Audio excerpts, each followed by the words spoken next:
Hello and welcome to episode 79 of Heating Up the UK, a Miami Heat UK based podcast. I'm your host, Dan Healy. Before we come into today's episode, please everybody check out the YouTube channel, Miami Heat UK TV. Lots of stuff going on there this year. We're hoping to produce daily content on there starting from next month onwards. So lots coming, lots of new things, lots of new guests coming on, podcast episodes going on there, new shows going. Everything is going to be going through that. So that will be the hub of what we do. So that is Miami Heat UK TV on YouTube. Please do us a favor, go over there and hit that subscribe button. On to today's episode, and I'm delighted to be joined from Miami Heat Beat. It's Mr. Kenny Spence. Kenny, how are you, sir? What's going on, man? This is my first non-Heat Beat appearance ever, so I'm pretty excited about that, man. What's going on? How you doing? I'm really good, and I really appreciate you for joining me. And it's always one of my favourite. I mean, Miami Heat Beat are a market leader in my opinion. I think they're fantastic. But you guys over there, but you especially, always have me rolling, always have me laughing. It's great content. So it's great to have you on as my guest over here, and I appreciate you giving up your time on your Sunday as well. Thank you very much. Oh yeah, man. I appreciate being here. Good stuff. Good stuff. Well, let's start, of course, with the big breaking news. Literally just minutes ago, this is really good timing. We have just heard from Udonis Haslem that he will be returning for year 20 with the Miami Heat. For me, that's big. I love UD. Everybody loves UD, but I'm delighted to have him back. We'll get into the couple of quotes. He's saying that he will finish what he started, and that is to do his 20th season. He's doing one more year for his late father. Your initial thoughts on UD returning next year, Kenny?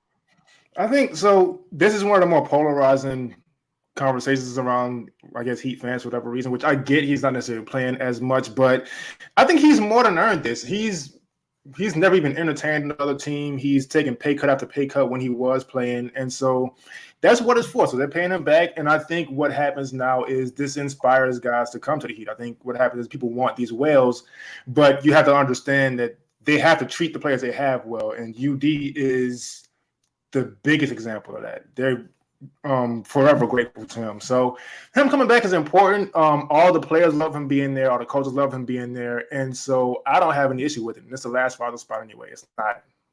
Come on. Well, this is the thing. See, this is the sort of main criticism that you hear from the other side, for the people that don't want him, is that he's taking up a roster spot. He could be doing this anyway in a coaching role. But you're not going to get. I don't really know what people feel like the production is going to be from any 15th man off the bench. What do they? I don't get it. And if there was a couple of people that were saying, we could go out and get somebody in a starting four position. He's going to take up the position of somebody that could be more useful in a playing capacity. But we'll do that anyway. It doesn't matter. Whether a superstar trade goes down, we could move 3 or 4 players on from that trade. Even if that doesn't happen, you can waive a player to one of the G Leaguers or the two ways and still get this done anyway. So there's no difference in this in whether this happened or not.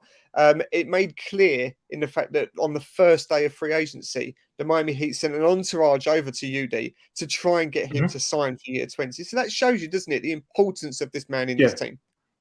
So it's the importance. And I think if there's any organization who can afford to have a UD there every year, it is the Heat.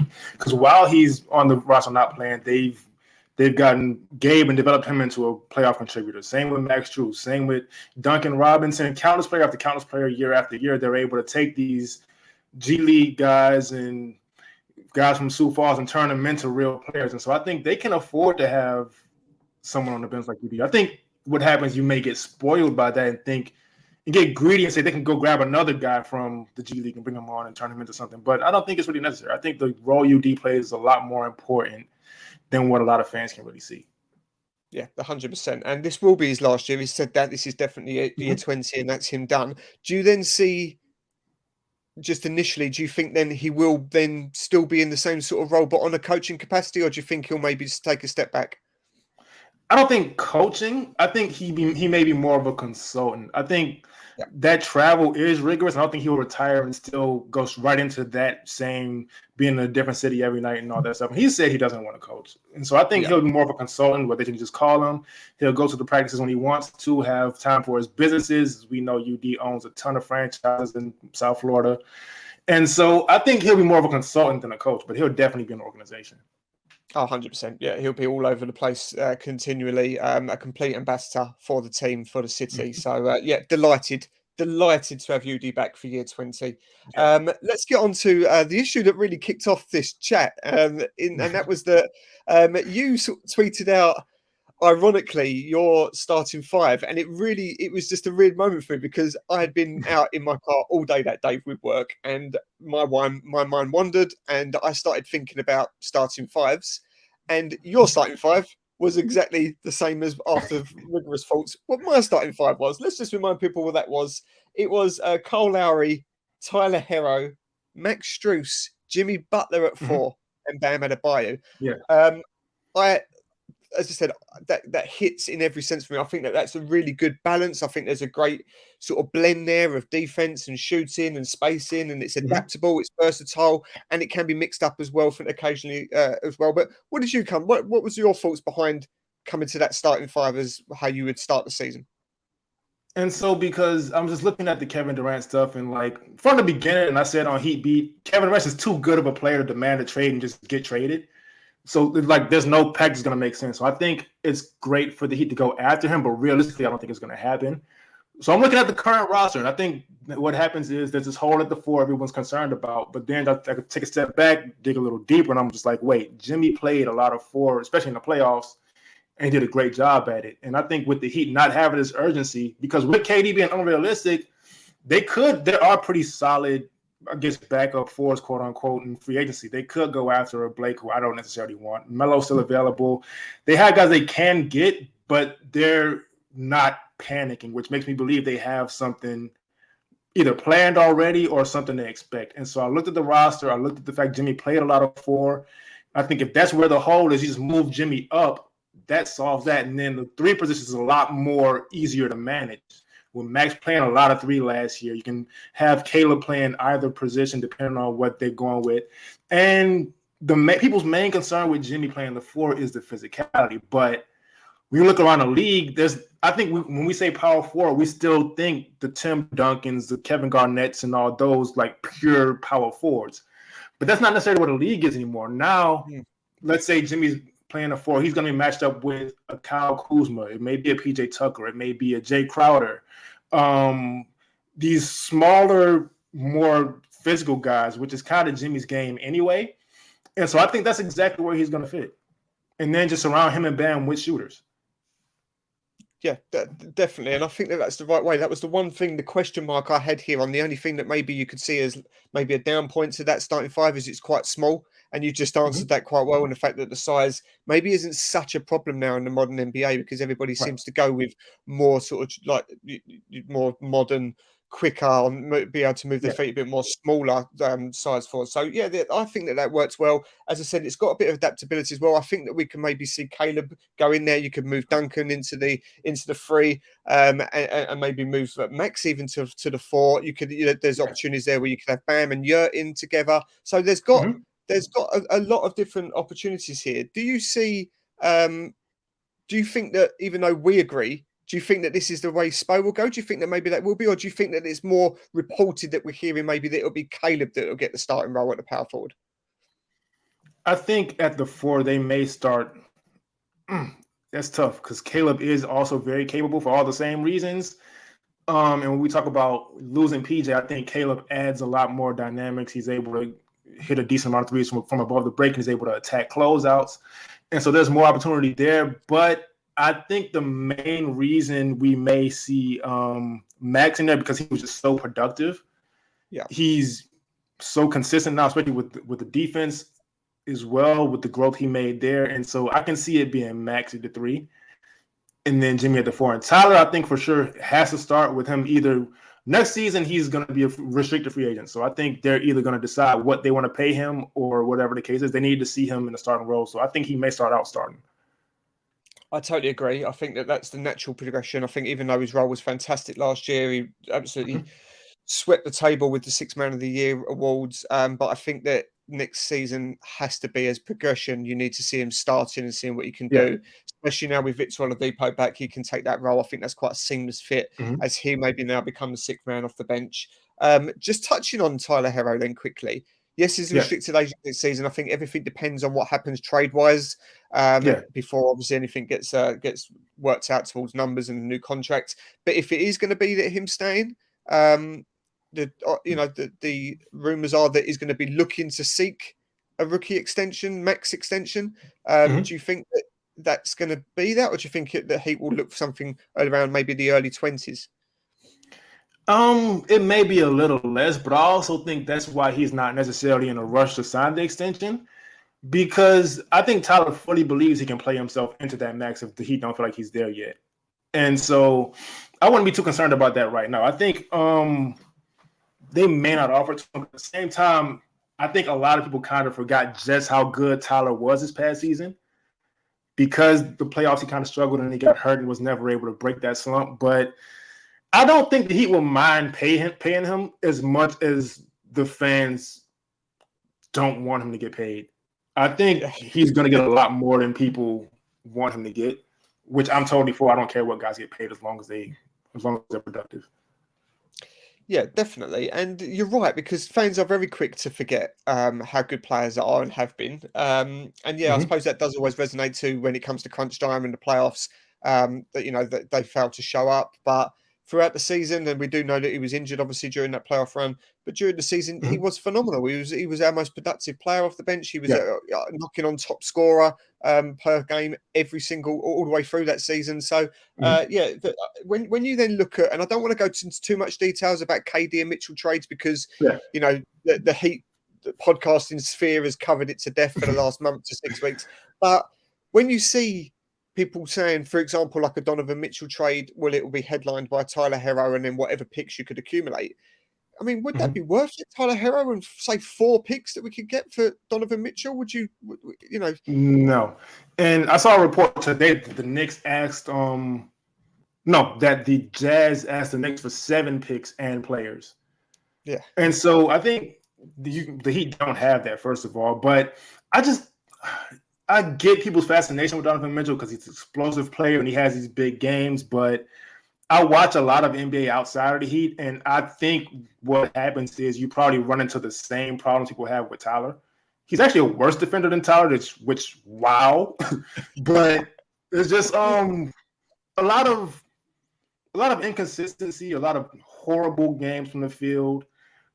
And under this Heat structure, I don't know if he would have the same production people think he would. I think if you're saying one for one, yes, I'll trade Tyler Hero for Donovan Mitchell. Sure, Donovan Mitchell, yeah, but it's just not the case. That's not what the Jazz are asking for. They're asking for any team that wants Donovan Mitchell.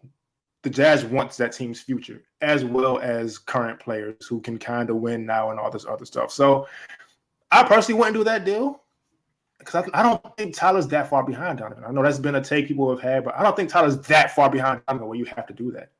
Yeah, and that's the exact thing. Look, as you just said there, yeah, of course, if you're putting them one up or one against one or the other, yeah, of course, Donovan Mitchell's the better player. He's more rounded, he's more equipped. He can be, Mhm. he can take a game over on his own. He is almost a number one option. He's not there yet, but he could become that. Tyler Mhm. Hero, I don't think will ever become that. But yeah, we're talking about a guy who's still 21, 22 years Yeah, old. He's had one sort of rock. I mean, well, his rookie season was exceptional. His second season he got bagged for, but he wasn't even that bad. He just maybe didn't he wasn't progress. bad. It just didn't maybe progress as much as what people expected. And last year he was fantastic in a new role. So yeah, if you're asking me, yeah, who's the better player? Of course, we know that's Donovan Mitchell, but he's not that far behind. So there's no way I'll be saying, yeah, Tyler Hero plus whatever picks we could put together, maybe that up to 4 of them. I just don't see the value in that. And So and the thing with Donovan too is he's never even asked for a trade. It's just like teams are asking about him, and the Jazz listen sometimes, but there's really no leverage. There's no way to get over on them because he's never said he wants to leave, and so that's why the Jazz are able to ask for all these things. And even if he did say he wants to leave, he has so many years left on his contract to where it's just not even the Jazz don't have to flinch. yeah. And it also doesn't help, as we know, with the fact that the very same team dealt Rudy Gobert for basically 5 first-round picks, which just skewed the Yeah, market massively. yeah. So, yeah, well, I mean, the Mitchell thing, I think he probably will go, but I think it's not going to be the Heat. I think it's probably going to end up being the Knicks, if anybody, but we'll see. Just Mm-hmm. touching on your takes with KD, first of all, your initial take, do you think, do you want him? because there's people that don't. There's people that saying, I don't want to, gut the team for the superstar at 33 years old who's got a history of making trouble and quitting on teams a year in and things like that. And B, probably more resonantly, do you think it will happen? I don't think it'll happen. I think the Heat just don't have what the Nets are asking for. It's a similar situation to where the Nets don't have to trade him if they don't want to. He has years left on his contract, so he doesn't have the leverage there. I don't think he even has a no trade clause. And so they don't have to budge. And so he's kind of just stuck in a tough situation. Do I want him? KD, I'll preface this with, is my favorite player in the NBA, but it's going to take so much to get him at 34 with his recent injury history, with him not, and I'm not the guy like who's bashing guys for being a quote unquote cancer to the locker room, quote unquote, but he's a bit of a wild card. And so I'm not sure how much that works. And then the Nets are asking for Bam. And if that's the case, it's absolutely no for me. Yeah, I agree. I think that I think the Nets aren't going to do any business with us unless Bam is on the table, and that might change things. And I just don't see that happening. I don't see the front office do that. If for any reason that a trade, and this is really putting this out there because I don't think I actually think there's probably a 10, maybe 15% chance that KD lands in the Heat.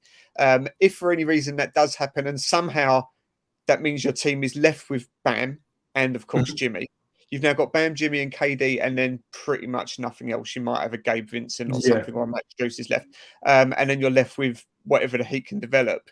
Do you actually feel like that's a better team against this brutal East conference? The Celtics, the Bucks. Do you think that it makes a difference? I don't, because what happens is, like I said, with KD's injury history recently, if he goes out, Jimmy and Bam are in a much worse situation because they don't have anybody to lean on. And the thing that gets overlooked a lot with these deals and with Brooklyn asking people to gut their teams for KD is we just saw what KD looks like with a team that's not very deep. You got to remember, Kyrie's one of the best offensive players in the world, and they did absolutely nothing in the playoffs. It's pretty easy to scheme against that stuff. When you just have the ball in one spot, you have this great scorer. And I think with KD, he gets this flag for not leading a team to championship or whatever the case is, but just it's not him. It's not like him not having heart, quote unquote. It's just that style of play. This dominant scorer, you lean on that player too easily and team scheme against it, and now you've kind of trapped yourself into a loss. And so I don't want the Heat to put themselves in that situation. Now, if there's a way to make it work and still have a good supporting cast, of course, KD's my favorite player, but I just don't really see that adding up that way and happening. Yeah, I agree. And I think that is the bottom line. I think that, any team that's got Bam Adebayo, Jimmy Butler and Kevin Durant, that's going to be a good team. But then so was supposedly Kevin Durant, James Harden and Kyrie Irving. And they probably would have had a better supporting cast than what the Heat would be left with. And yet, because of injuries and availability and all the rest of it and COVID protocols, and we know what went down, it all went wrong. And you could see that going wrong as well for the Heat. So, yeah, I don't think it'll happen. I just don't think we've got enough. I think you covered it pretty well. But, I just don't think that even if it did and we still managed to get some sort of a team around him, I just think the Celtics and the Bucks especially, they're just better equipped. They go deeper. I just think that it wouldn't actually move the needle. That sounds a bit weird, but I just think that it would still maybe be an Eastern Conference final top out for the Heat. So, we'll see how it goes down. We'll leave that there because, as I said, we have everybody has covered those two players to death over the last month or so. Let's just quickly talk about, before we come on to the opening schedule, which was the other big news over the last few days, just a quick take on your thoughts with Victor Oladipo, because he's been the only sort of player that's come back to, I know we've done a little bit of business. We've bought Deadman back and so on, but Victor Oladipo is the big re-sign at the moment. Obviously, a real up and down season from last year, getting back from injury, coming back, then sort of falling away, and maybe not even in the rotation, then coming back into the playoff rotation and being a huge part of that. Now he's back for 2 years. That's big news for the Heat, isn't it? What do you think thoughts of Vic's role next year? So that's another reason I want Tyler to start, because Victor coming into his role that Tyler had last year is perfect. I think when you look at even scheme-wise, with the starters, they're going to switch a ton and all that. So I know Tyler's going to get hunted on switches, even though there's 1,000 counters for that, so I'm fine with that. But on the bench unit, Victor Oladipo will be playing with Deadman, who they're going to drop with. And so in that case, you want guards who screen navigation you trust. I don't necessarily trust Tyler's that much, but if you have Gabe and Oladipo, it's pretty easy to just not be too concerned with the guard breaking free off the pick and roll and getting a shot up or something like that. And so there's that. And on the offensive end, a lot of times last season, it just looked like they didn't know what to do with Oladipo on offense. He would kind of just stand in the corner. He would pass to him. He would try to create his own shot. The guys getting in the way. If he's on a second unit, he'll have that unit to himself to kind of lead, especially if Max is starting. If it's let's say it's Gabe, Oladipo, Caleb, whoever else, and Dedmon, that'll be Oladipo's time to get his buckets, get into rhythm, make plays for others, and all that stuff. And so that's what I'm the most excited about, seeing him kind of in a full realized role rather than this past year where it was kind of like they were trying to figure it out. Yeah, definitely. And I think that he's probably as motivated as he's ever been as well. We've seen him tweeting a lot. He's been very active on social media, and he is talking a lot about the fact that this is going to be his revenge season. The revenge tour is calling it. So yeah, a two-way player to his level. If we can see something back to that all-star caliber with a deeper team, with another year of Caleb and another year of Gabe Vincent and Max Strus. This could be another good team. This could be a team that could go back to the finals again. So I'm really, really pleased to see Vic back, and I think that his role on the bench is going to be a big one for Miami. Let's just pivot over to the opening schedule then, because as I said, it's the time of year where we get excited about teams on bits of paper, and we seem to be happy about that because it's some news. This is the stage of the off season where we get excited about the schedules, but. A weird one, because the Heat have got 10 of the first 14 games at home, which is a good thing, but they've got some tough games. We've got, real sort of,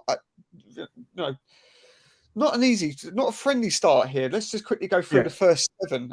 So Chicago, Boston Celtics, then 2 against the Toronto Raptors. So the first 4 games at home before a quick trip out west against the Trailblazers, the Warriors, and the Kings. What are your thoughts on it? Do you think that this is the way you would want it? You want to start with some teams that are around your level that are going to get you up to scratch quickly, that you're playing against in your home arena with your crowd behind you? Is this the way you would want it, or do you want to see some teams like the Magics and the Pistons to get those W's up early? So I actually love it because they have to hit the ground running, especially now with these questions at the 4 and all this stuff. PJ leaving, is this team still going to be as good? They kind of have no choice but to hit the ground running. And if not, there's a lot to learn from because they're getting some of the best competition in the NBA. And then once they get into rhythm and all that stuff, then they have the schedule kind of softens and then they get to work through stuff. But I love seeing them play against the tougher teams early on and really get that challenge up front. Yeah, I agree. I think that is probably the best thing. Obviously, it can go wrong. It could go ugly. You don't want to get 3 or 4 losses early and then have to go out west. But I don't see that happening. I think the Heat have always been good at home. I think if we can get off to a solid start there, you then go out west to play, the Warriors and the Trailblazers and Kings. You need to take a bit of confidence from that run. So hopefully we can come back there with a positive record and get the season off and running. But yeah, I'm pleased with that. 10 of 14 games at home against your sort of Eastern Conference rivals. Yeah, I'm with you. I think that's probably the way you'd want to schedule it. Kenny, before we let you go, there's going to be a little quick fire round here. I've put together a few questions and I want to get your thoughts on them to see what you think here. So here's a few for you. Ready for these? Yeah. Okay. One thing you want to see improve from Bam Adebayo? It looks like it's already been improving. I want to see the jumper. I think the mid range was pretty. It got to a point where it was kind of automatic last season, and then he broke his hand. And I think people don't really put those two things together. He came back. He wasn't really making them anymore, but he had the thing on his hand. I wasn't expecting to make those. So every highlight I've seen pretty much this summer has been him taking jumpers, whether it be threes, which I'm not rushing him into, or mid-range. So that's what I want to see. That's going to open a lot of stuff up if he's able to knock those jumpers down again. Yeah, and I'm glad you said about the threes, and you're not worried about that, because I agree. There's too much. There's too much made of the 3-point thing. Of course, we want to see it. We want to see him. There's some sort of respectability be there that it might be. You'd need to be guardable. Of course, you want to see that. But totally to your point there, the mid-range, which was so automatic. I mean, we were seeing Mhm. occasions earlier on last season where the net wasn't even moving. That Yeah. was how on point he was. And then, Mhm. the injury came and he sort of lost a bit of confidence with it and it wasn't going down as much. But I think that is spot on. The mid-range, the jumper is there. Yeah. That's what you want to see back before we start worrying about the three-point thing. We do still need to Mhm. see that. We can't let him go another season where he's not shooting them, but it's not the Yeah. priority. The priority is exactly what you said. So I'm glad you said that. Right. Okay, another one. What one player has to do better than last year? Well, one player has to do better than last year. Oh, that's tough because I think I get looked at like the positive guy or too positive, quote unquote. But the team was so good, it's just like there's not much negative to say. But who do I want to see do better? I would like to, and this is not a knock on him because I think he's great, but if Gabe can be kind of a consistent threat on offense, that makes him a very scary player. Because I think he's one of the better perimeter defenders in the league already. And he's solid on offense. He'll break out for big games when they need him to, but it's not really what he's looking for. I think if he can come out and he can, let's say it's pick and roll, and he's able to get that pull-up three off the pick and roll, or if he's able to attack the basket a little more with a little more confidence, I think that changes a whole lot, especially for that bench unit. So not a knock on him for the listeners. I'm not knocking Gabe. I love Gabe. But to add that dimension to his game is going to make him a terrifying player to go up against. That's a really good shout again. And nobody would not Gabe Vincent. Who could? He's just been a phenomenon. Yeah. Last season his rise was fantastic and really helped this team out. And again, it's another good point because defensively he's a hustler. He's bigger than what his size sort of suggests. But if you can add something offensively, and that's maybe Miami's sort of Achilles heel, is if you said anything, the weakness maybe is on offense. If Gabe can get something together, then that adds a different dimension. So another great answer. Okay, I've got two more for you. Who will thrive more in their role? Tyler Hero as a starter or Oladipo from the bench? Oladipo from the bench, I will say, because Tyler has to adjust with playing with Jimmy more and kind of figuring out where to get his shots and all that stuff. With Oladipo, he can come in off the bench and he kind of has the same role he had in Indiana while on the floor, as far as like being the guy and getting the shots up for that unit. He would be the guy. And so I think he kind of can revert back to that. Even in Houston, he had some big games. He was sort of the guy down there in a little strange situation. But in that role, off the bench, he would be that guy in that role. And so I think he'll have a pretty smooth transition, especially with this is his first real off season in 3 years. Yeah. And so I think with him having that unit to himself, he's going to thrive a little more.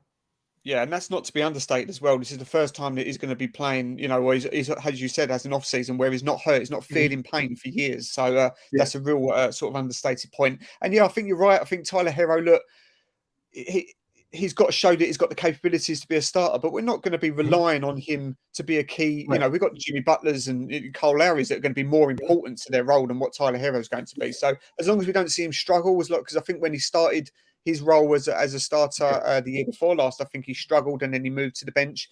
But I think as long as we can see some sort of progression and Vic can do his role, I think that, I agree with you. I think Vic is going to be the more important piece to thrive next year in that role. One more, and this is going to be more of a sort of NBA wide one, and it's quite an open one. Yeah. Who do you see as the one dark horse team next year in the NBA? Dark horse team in the NBA. You mean like as far as going far? Yeah, like maybe for somebody that will raise eyebrows, like maybe the Grizzlies did this year. Maybe didn't expect them to do as well. That maybe even the Cavs, you just didn't see taking that leap. Maybe didn't have them to be that high. Who do you think causes a problem, maybe more than any other that you would take away from the main list? So this may sound crazy to a lot of people, but I think the Sacramento Kings may make the playoffs this year. Ooh. I think so. Once they made the Halliburton trade, which was questionable to a lot of people, De'Aaron Fox was averaging like 27, 28 points per game, and then they shut him down. And so you have him coming off of Sabonis, who they used him as more of what he should be doing as a hub on offense, running the offense through him. So you have De'Aaron Fox, you have Sabonis, you have Heat fan favorite Harrison Barnes being able to knock his shots down, play defense. They got, I always get confused, Devontae Mitchell. Yeah. Dog on defense. They have some solid talent on that team, and also Keegan Murray, who was a world beater in summer league, which doesn't necessarily mean much, but I think he has a skill set to contribute this year. So I think the Kings, they may not be a playoff team, but play in wouldn't surprise me. Yeah. Yeah, no, again, I think when you look down the West, because a lot of people say about the East and how, brutal it is, and they're right. But when you can sort of say the same about the West, you've only really got, Houston, OKC, and probably Utah now that are not going to Yeah. be competitive next year. It's going to go, the Right. Timberwolves are going to be good, the Kings are going to be good, the Pelicans are going to be good. It's going to be a Mhm. tough conference. So yeah, that's a good shout. That's a good shout. I was going to swing with the Pelicans. I think they're going to cause some problems this year. I can Yeah. see them taking a rise as long as they can stay healthy. But the Kings is a good one. Maybe not so much though when we take Harrison Barnes off their hands. That was brilliant. Right, well, a great way to wrap up. And there we go. Half hour just flies through. Yeah. Absolutely fantastic to have you on, Kenny. Please tell everyone where they can find you, and of course, all the work that Miami Heat Beat do. I assume you're going to be back next year on the Hangover Time crew and Yeah. doing all the things that you do. Yeah. Yeah, I'm back. Everybody's back pretty much. You can find us at Heat Beat. Not every game. We have a little schedule change this year, but just subscribe to Miami Heat Beat on YouTube. Subscribe. Follow us all on Twitter. My ad is on the video, but it's KENNY16TECHS. It's a little ridiculous. I gotta be honest. This offseason, I'm bored. I'm tweeting some wild stuff, but you can ignore that. I'll be back to basketball mostly when the season starts back up. Yeah, and nobody needs to know from this, and everybody should know about it. But yeah, Miami Heat Beat, the content they put out, that it is. I mean, we're spoiled as Heat fans. We know that we've got the best content. I believe. I don't see anybody rivaling it or league wise. But Miami Heat Beat, the stuff they do, just for pure entertainment, is second to none, and I can't wait for it to return. So Kenny, great to have you on. Please go and follow him. Everybody, please subscribe to the Miami Heat UK TV YouTube channel as well, please. Great to have you on, Kenny. Thanks so much for joining us. We'll be back again within the next week or so. Hopefully, we'll have some news on something. Let's hopefully we're running out of things to talk about before Miami Heat basketball comes back. But we'll be back soon, I promise. And as I said, subscribe to all we do. Follow us at the Miami Heat UK. Take it easy, guys. We'll see you soon.